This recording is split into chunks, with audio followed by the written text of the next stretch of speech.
Shohei shooting one out to left field, has some carry. D. Gordon moving back, near the wall, gone! Big fly, Ohtani-san. 1-0 Halos. He's unreal when it comes to, when you get that news, you remember a couple years ago with the elbow, and then he eventually had to have Tommy John surgery, had a couple home runs, had the elbow issue here, going to be shut down for pitching 4 to 6 weeks. His first at-bat, first start since coming back from that news. He goes yard the other way. And a smile from Dylan Bundy. So back toward the middle. Fletcher has it. Light that baby up as the Angels pick up the victory today by the final of 6-1. Where to start for this game? For one, Angels have another game of multiple home runs, bringing their team total to 22 for the season, tied for second in the MLB, only trailing the Yankees, an absolute super team. And as I've said many times before, this is the offense that was expected by all the fans for the entire year. And it's really fun to watch this offense put up runs like they did this entire series. But even with our high-powered offense, our pitching was the real star for yesterday's game, as Bundy threw a complete game, picking up his second win of the year, improving to 2-1, while Tejuan Walker picked up his second loss of the year, moving to 1-2 on the season, as the Angels beat the Mariners 6-1. Welcome to the third day of Halo Recap, and let's get into it as we have a lot to talk about. So, takeaways of today's game, we have 3. Dylan Bundy is a force to be reckoned with and has been dominant and effective through his first 3 starts of the year. In those 3 starts, he has a 2-1 record with a 2.08 ERA. Cy Young number right there, and has struck out 25 in 21 2/3 inning pitch. And the biggest thing is the 0.60 whip. He's allowing just over half a base runner each inning. He's limiting his walks, he's limiting the amount of hits he's given up, and he's just been very methodical in his approach. You know, he's not an overpowering guy. He's just like the Marco Gonzalez we saw throw against the Angels these 2 times too. This was Bundy's second game against the Mariners, last game picking up a loss, but in Bundy's first 3 starts, he's thrown a quality start in each, only giving up 4 runs in his 21 2/3 inning, and it's going to be fun to watch him for the rest of the year. I would expect him to continue this. I don't see these 3 starts as a fluke for him, because the way he's pitching, all his pitches are working. He just had 1 bad pitch today, but absolute gem for Bundy today. 107 pitches for tonight's game, and it was very amazing to watch. Another huge thing that Angels saw in last night's game was another home run for Max Stassi, who continues to be a large part of our offense. You see our lineup, and you think, okay, we have Trout, we have Rendon, we have Ohtani, soon we're going to have Simmons, and even Fletcher's done well this year. You don't see Max Stassi and think he would be as important as he is right now. He went 1 for 3, and he's last night with a 2-run shot and a sac fly, and he's just been absolutely amazing. He's squaring up balls, he's hitting extra bases, he's cashing runners in when there's runners in scoring position. And once again, he wasn't expected to hit this well. We got him from Houston for defense. When we gave away Martin Maldonado, we thought we needed another defensive catcher, and this is who we got. Him and Jason Castro, who we signed in the offseason. These were supposed to be defensive catchers, but they've turned out to be huge parts of our offense. And it's not like their defense has been slacking. If you see someone steal on Max Stassi, his pop time is absolutely ridiculous. Yeah, he hasn't been lucky getting runners out because, you know, either the throw home from the pitcher, it's a little slow from he's not going in a slide step, or Stassi has a throw a little to the right side of the shortstop when it's supposed to be the left. But still, Stassi, great defensive catcher, and if he continues his offense up to a 333 average right now, that is huge. That's just another offensive piece we'll have. And another huge thing, one of the most important things in every baseball game is runners in scoring position and cashing them in. And it took took a huge part in today's win for the Angels, but we'll get into that later. So let's get into the game, and let's start with the pitching side. So, Dylan Bundy, like I said, another gem, 3 consecutive starts. He's looking like our ace. You know, he may not be our ace.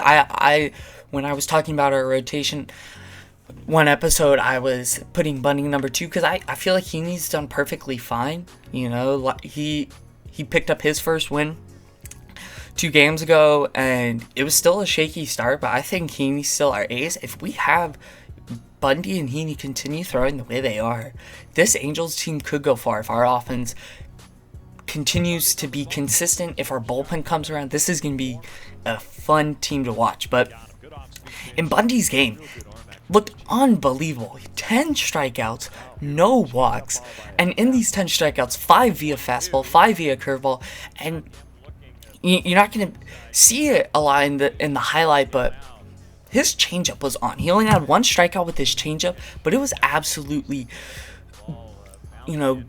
creating off balances with the hitters. He would throw it to the lefties on the outside part that would tail away. You would think it might be a fastball or curve that would drop in, or a fastball rising up, but it just sunk away from the hitters, and it was on.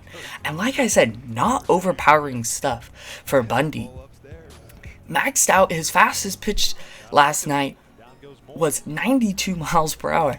And this was a guy drafted out of high school, 4th overall selection in 2011 by the Orioles. This guy threw a triple digits in high school. Then he had elbow surgery. Velos went down, and he's just creating, he has the fastball, 4-seam, 2-seam, cutter, curve, changeup combo. And if you know how to use those type of pitches, you can be very effective.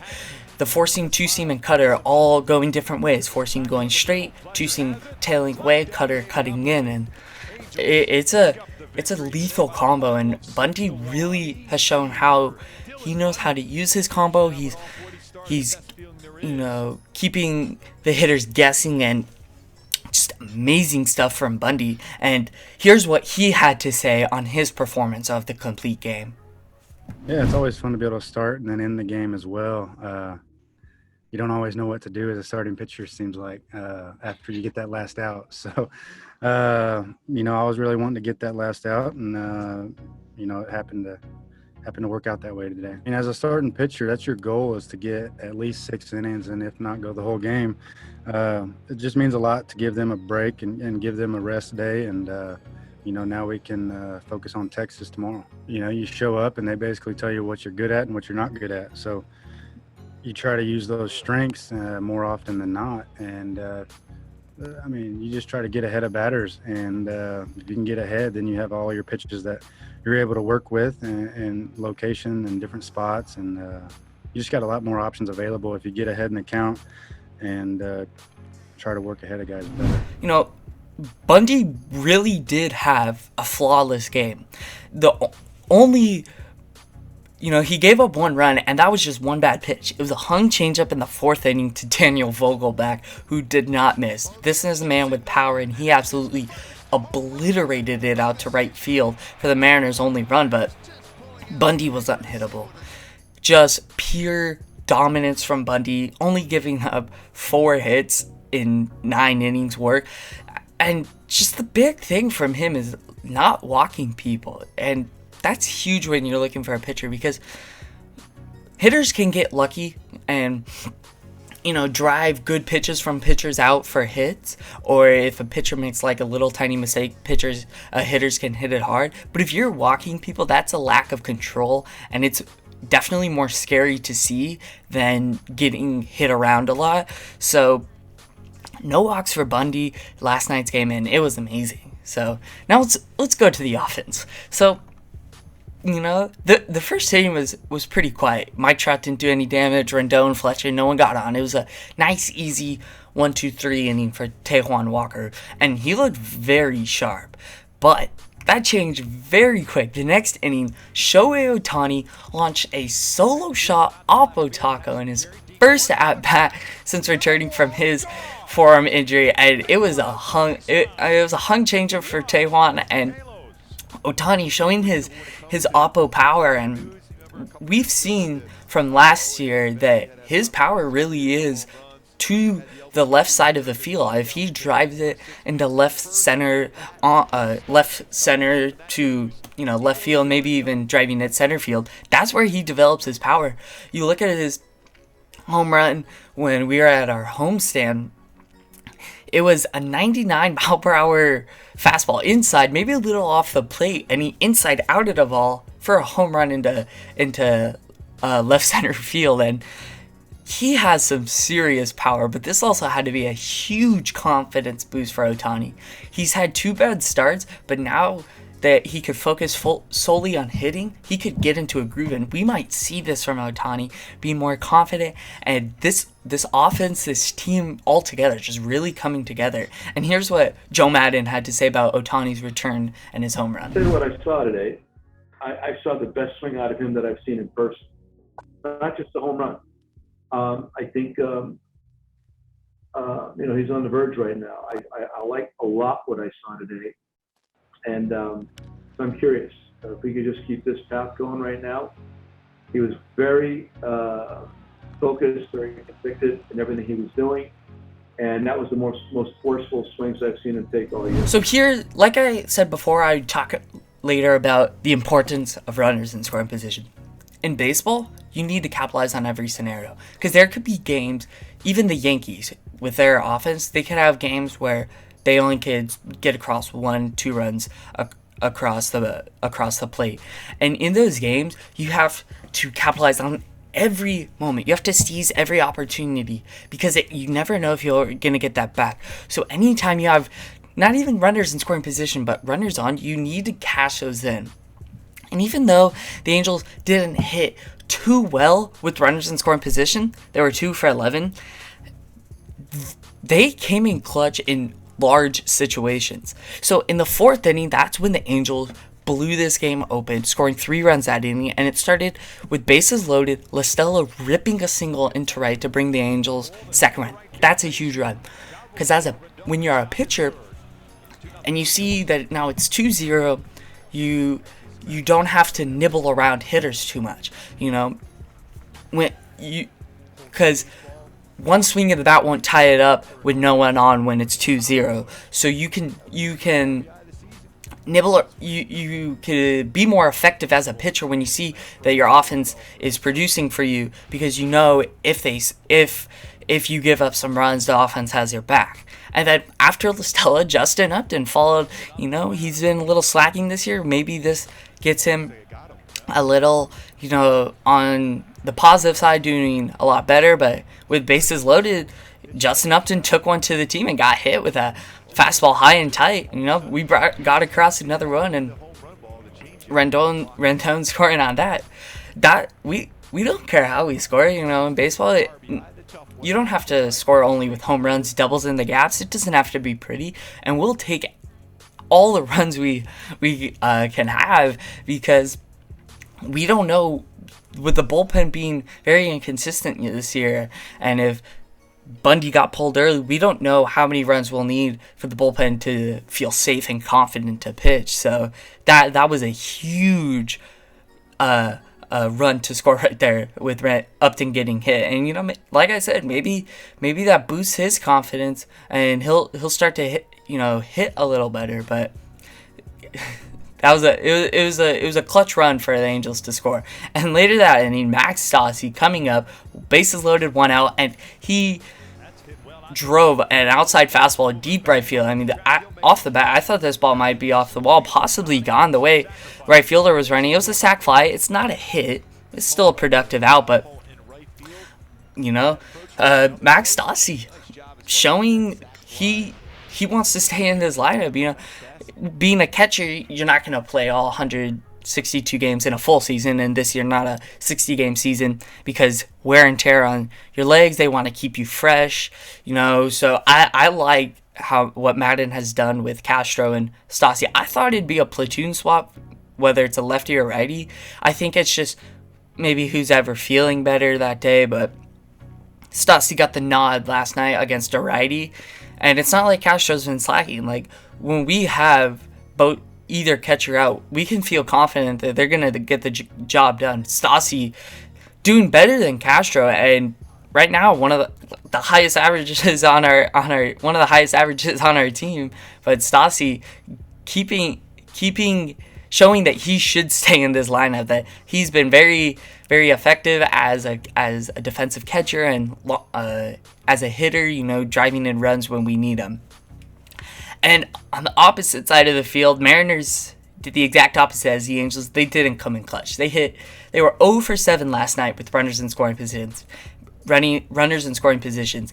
And as the pitchers of the Mariners, that's just got to be killer. Because, yeah, the Angels won by 5 runs. But if you had 7 opportunities with runners in scoring position and not one of them got a hit, you gotta feel like that game was definitely in reach. A couple hits, you're right back in this game down by 2-3 runs.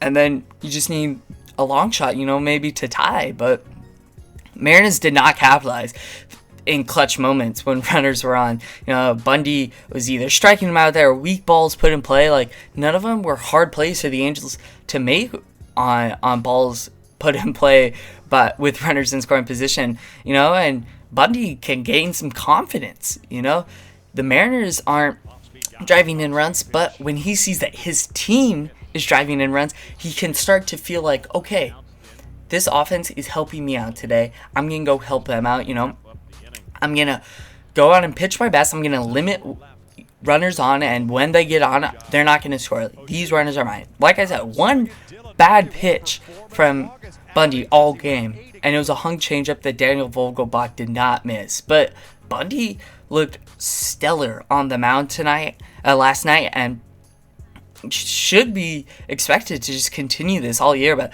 Mariners not capitalizing in those moments they need. And of course, it was only 4-1 at this point, but Stassi sealed the deal for the Angels in the 8th with a 2-run home run, his 4th of the year. An elevated fastball from Nestor Cortez, missed his spot a little, and Stassi hammered it over the wall, which pushed the Angels back to 6-1. And this was a huge 2 runs for Bundy. Angels only up 4-1 going into bottom of the 8th, bottom of the 9th. You may think, oh, it's a save opportunity. Bundy might be taken out for a reliever just so the Mariners are seeing someone new for that day. But getting that 6th run across, you have a comfortable lead. I think Madden's like, okay, I trust Bundy now to hold down the fort. And it was huge for those 2 runs. And very funny, Stassi, when he hit it, the bullpen, putting their hands up like, oh, Stassi's been God for us, for these first, 12, 13 games of the year. And it just must have felt good. The bullpen, I bet they were glad. This was not only, good game for Bundy, but throwing complete games is huge because you save your bullpen. Our bullpen's been a little overused right now, and now they have a game of rest, and we're now traveling out of Seattle. That was our second series with Seattle, so I bet the Mariners knew. They've seen like almost every relief pitcher we got, so now we have a fresh start. And Angels just really had a comfortable, dominant win over the Mariners. It wasn't really stressful at all for the Angels. We've had a lot of stressors this game, like towards the end of these games, but this one, Angels now can gain some confidence to the next series. And let's hear what Joe Madden said on the Angels' performance last night. Starting pitching normally makes for good bullpens, so hopefully we're going to be able to start getting more guys in that kind of a mode. And if we do, that'll automatically make this bullpen better. I think a lot of times complete games could really alter the trajectory of starting pitchers. I love when they're able to do that. And he did it with 107, 108 pitches, which is like optimal. And then he sets a great example for the rest of the staff, which he's done all the way through. So no, there was no conversation. And just watching what he was doing, how their hitters were reacting to him, they'll tell you. He never came out of his delivery.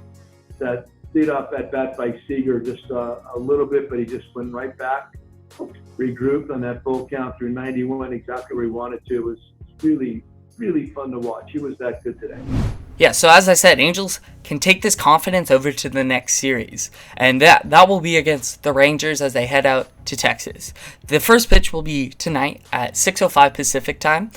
It's a weird start, as that would be 8 o'clock for Texas, but 6 o'clock here in the West Coast. And for the Rangers, they have Jordan Lyles getting the nod for them, and he's looking to rebound. He had a shaky start against the Giants and trying to improve his record to 1-1.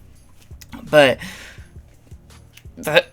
these Rangers are a struggling team, and we could definitely capitalize in this series and really get some confidence, get on maybe a small little winning streak as we go to Houston next. But Griffin Canning will all get the ball for the Angels to start the game. He'll just look to do the same thing he did against the Astros on August 1st and improved his record to 1-1 as well. And one key thing to watch is Griffin Canning. He's had 2 sharp seasons, 2 sharp starts to this season. In his first one, he got the loss, but he was pulled a little early. He gave up 3 runs in 4 2/3, but it was just one bad pitch. So it was a 3-run shot. Like, Canning, after that, looked completely dominant. Ever since then, hasn't been the same.